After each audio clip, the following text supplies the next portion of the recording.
Hey everyone, it's Lexie. So in today's video I'll be sharing with you the top 5 fantasy books that I can't wait to read. So if you guys been watching my channel for a while, you know that I tend to gravitate towards like historical fiction and like murder mysteries, but I do kind of dabble into fantasy every now and then, but these are ones that I'm really excited about, and if I do find a fantasy series that I really like I'm all in. I don't have that many ones that I really enjoy, but these are the ones that I'm really excited about. So yeah, without further ado, let's get started. So starting out, I first have Spinning Silver by Naomi Novik, and this is like a Rumpelstiltskin retelling, which I'm really excited about. I read Uprooted a couple years ago and I really liked how dark and like twisted it was, so I'm very interested to see her spin on this fairy tale. I'm not as familiar with this like fairy tale in particular, but I really will be interested to see like her how she makes this her own.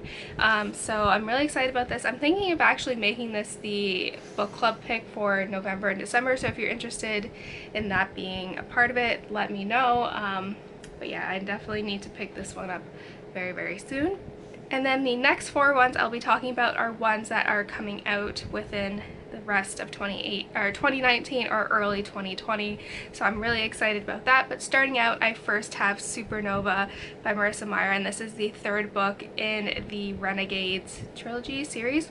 I don't really know what it is, but it's basically like, if you're a fan of The Incredibles, I think you will like this one. So essentially it takes place in our world where these people have some people have like these superhero abilities, and so there is a civil war amongst these people with superpowers in terms of how they think people with powers should, like the role they should play in society, and kind of takes off from there. But I really like this series. What I really like with Marissa Meyer's writing is that she is very good with the dialogue and having like kind of quirky personalities that really show through with like the dialogue, their personalities. I really like that stuff, so I'm really excited for this one. The second one ended on a cliffhanger, so I'm very interested to see like what happens next. Next, there is King of Crows by Libba Bray, and this is the 4th book in the Diviners series, and I am so excited for this one. The last book, I'm looking at it, Before the Devil Breaks You, ended, like the last 50 pages were just chaos, and I'm very interested to see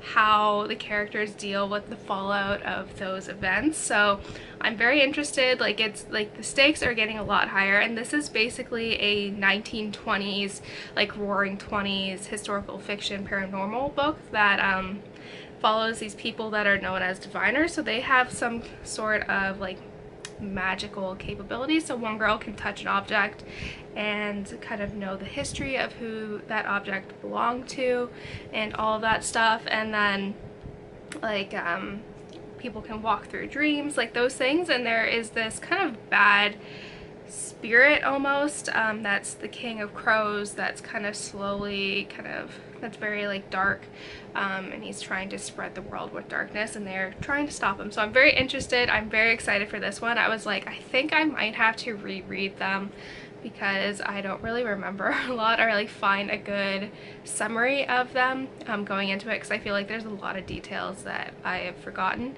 but nevertheless I'm really excited for this one as well. Next, I have House of Earth and Blood, which is the new series by Sarah J. Maas. And like for Sarah J. Maas books, like the Throne of Glass books are okay, not my favorite. I really love the Thorns and Roses series as well. Like, that's my favorite, and so me and my friend are planning on buddy reading her new novel when it comes out in the new year. So we do have like a little like book club, and I introduced her actually to Sarah J. Maas, so it'll become full circle when we read her new book.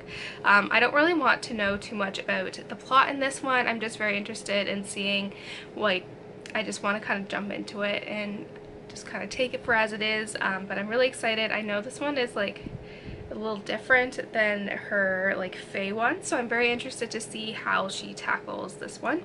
And I actually think this is probably the one that I'm most excited for, and it is The Rise of Magicks by Nora Roberts, and this is the final book in the Year One trilogy.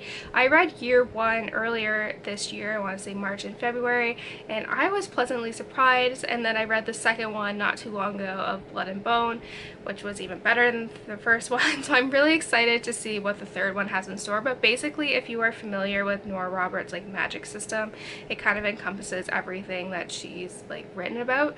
But basically it takes place in present day, where there's this like viral outbreak that wipes out 2/3 of the population within a week, and those that are immune to this disease have some sort of magic in them, and then you can see how that can cause some problems, like that leads to like anarchy and all of this stuff. And there ends up being someone who is like the chosen one that will like kind of defeat the evil that has taken over the world and like has spread this virus. I think it's very good to just kind of go into this one. The first book does take a while for it to kind of progress, but for the plot to pick up, because it is building kind of the background around it. But it is so good. I'm so excited for this one. I already like saw, like I was checking every day to see when this one would be out from the library, because I have the first one in paperback and I want all of them to be within the same like format. So I was like checking every day on my library's website to see when they would have it up, so I quickly put it on hold when I saw it there. So hopefully I will be one of the first people to read it, because I am honestly looking forward to this. Like, you have no idea, I'm so excited. So that's it, guys. Thank you guys so much for watching. I hope you guys enjoyed this video. Let me know in the comments below what some of your exciting reads that you are looking forward to, and all of that fun stuff. So yeah, thank you guys so much for watching. Don't forget to give this video a thumbs up, and I will see you guys next time. Bye, guys.